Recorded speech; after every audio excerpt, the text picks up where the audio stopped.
Bismillahirrahmanirrahim. Assalamu alaikum students. I hope you are enjoying winter vacations. Now I am going to solve some problems regarding winter vacation task. So let's start. This is lecture for class 2 subject English. First of all we will discuss about singular plural. Student, what is singular? Singular is called one thing. One noun is called singular and more nouns are called plural. कि one thing जो होती है, one noun हो, कोई भी one हो तो उसके लिए हम सिंगुलर बोलते हैं और उसको प्लूरल कैसे बनाते हैं. अगर हम सिंगुलर नाउन के साथ हम एस का यूज़ कर दें तो वो प्लूरल बन जाते हैं. जैसे bird birds, dog dogs, pen pens, rat rats. कि इन वर्ड्स के साथ हमने सिर्फ एस यूज़ किया तो ये प्लूरल हो गए. अब कुछ ऐसे वर्ड्स हैं जिनको प्लूरल बनाने के लिए हम ई एस का यूज़ करते हैं. आपको कौन से वर्ड्स हैं? जो वर्ड्स जिनके एंड में स्पेलिंग एस एच या एक्स हो तो उनको प्लूरल बनाने के लिए हम एंड पे ई एस यूज़ करते हैं. जैसे glass glasses, class classes, watch watches के देखें एंड पे एच की साउंड है तो इसको प्लूरल बनाने के लिए हमने ई एस यूज़ किया. बॉक्स बॉक्सेस, बॉक्स है तो एंड पे एक्स है तो इसकी प्लूरल बनाने के लिए हमने ई एक्स यूज़ किया. इसी तरह नेक्स्ट कुछ वर्ड्स ऐसे होते हैं जिनके एंड वाले स्पेलिंग वाई होते हैं और उनको प्लूरल बनाने के लिए हम वाई को चेंज कर देते हैं आई ई एस में. जैसे baby babies, story stories, lady ladies के वाई को हमने किस में चेंज किया प्लूरल बनाने के लिए? आई ई एस में. तो स्टूडेंट्स आप इसको लर्न भी करेंगे और इनकी आपने नोटबुक पर आपने इनकी प्रैक्टिस भी करनी है.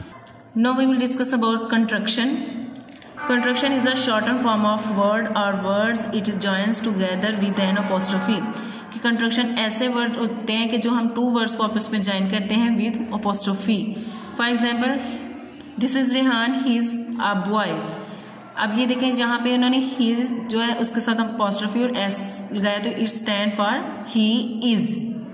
जब हमने टू वर्ड्स को शॉर्ट राइट करना हो तो उसमें हम अपोस्ट्रोफी यूज़ करते हैं जिसको कंट्रक्शन बोलते हैं.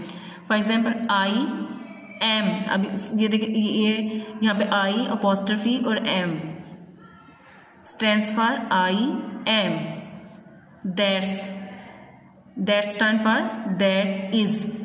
Wears where is. यहाँ पे जो हमने वर्ड्स के अपोस्ट्रोफी में यूज़ किया हुआ है तो इसमें is. Where's where is not is not.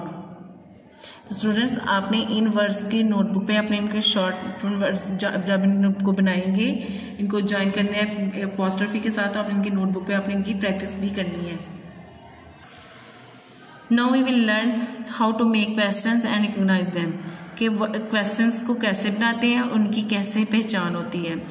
यहाँ पे कुछ वर्ड्स हैं, अगर ये वर्ड सेंटेंस के स्टार्ट में आ जाएं जैसे हु वाई व्हेन व्हाट तो आए तो ये it's mean this is a statement of questions. अब यहाँ देखिए हु, जब हम इन वर्ड्स को हम सेंटेंस में यूज़ करेंगे तो सबसे पहले हम इन्हीं वर्ड्स को राइट करते हैं.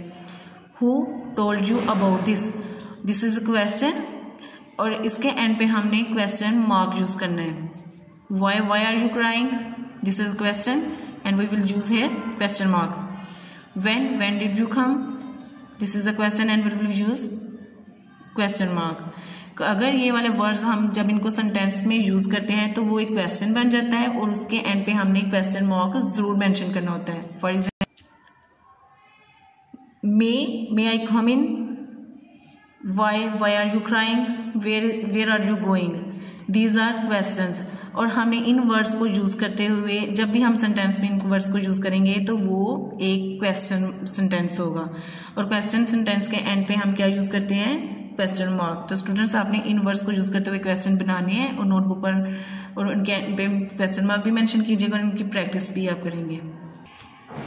Students now we will discuss about simple present tense. The definition of simple present tense. Simple present tense tells us about a habitual action in present. ये हमें उन एक्शंस के बारे में बताते हैं जो हम हाल में करते हैं. और इनको बनाने के लिए सबसे पहले हमने सब्जेक्ट राइट करना होता है, फिर वर्ब की फर्स्ट फॉर्म के साथ हमने एस और एस का यूज़ करना है प्लस सब्जेक्ट. अब हम एस किसके साथ यूज़ करेंगे? ही एस यूज़ करेंगे हम ही शी इट वन नाउन के साथ, और एस यूज़ करेंगे हम कि स्टूडेंट्स हम एस और ई एस को यूज़ करते हैं he she it and one noun के साथ, कि जब भी हमने कोई सेंटेंस बनाना है जो सिंगुलर नाउन के साथ स्टार्ट होगा, तो उसके साथ हमने जब वर्ब यूज़ करनी है तो उसके साथ हम एस या ई एस का यूज़ करेंगे।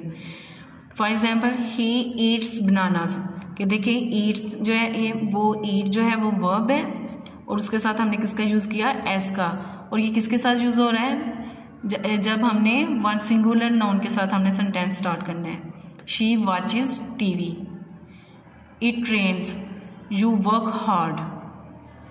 और जब हमने इनको नेगेटिव सेंटेंसेस में यूज़ करेंगे तो सबसे पहले हम सब्जेक्ट राइट करेंगे, सब्जेक्ट के बाद हमने डू या डज नॉट का यूज़ करेंगे, और साथ इसके साथ भी हमने वर्ब की फर्स्ट फॉर्म यूज़ करनी है, और प्लस सब्जेक्ट के प्रेजेंट टेंस में हमेशा वर्ब की फर्स्ट फॉर्म यूज़ करते हैं। जैसे do where we use do को हम यूज़ करेंगे आई वी यू दे और प्लूरल के साथ, लेकिन डज को हम यूज़ करेंगे he she it and one noun के साथ। For example he does not do his work, देखें ही सिंगुलर है तो इसके साथ हमने किसका यूज़ किया, डज का। I do not eat meat, और जब हमने इनको इंट्रोगेटिव सेंटेंसेस में बनाना है, इनके सवालिया जुमले बनाने हैं, तो इसके लिए हमने डू और डज को हमने सेंटेंस में सबसे पहले राइट करेंगे। पहले हम डू डज का यूज़ करेंगे, उसके बाद हम सब्जेक्ट का, फिर हम वर्ब की फर्स्ट फॉर्म प्लस ऑब्जेक्ट। जैसे डू दे ड्रिंक वाटर, क्या वो पानी पीते हैं। Does she like apples, do use हुआ हमने प्लूरल के साथ और डज हुआ सिंगुलर के साथ। तो स्टूडेंट्स आपने इसी रूल को यूज़ करते हुए आपने इनके सेंटेंसेस अपने नोटबुक पर बनाने और उनकी प्रैक्टिस भी करनी है। तो स्टूडेंट थैंक यू, अल्लाह हाफिज़, हैव अ नाइस डे।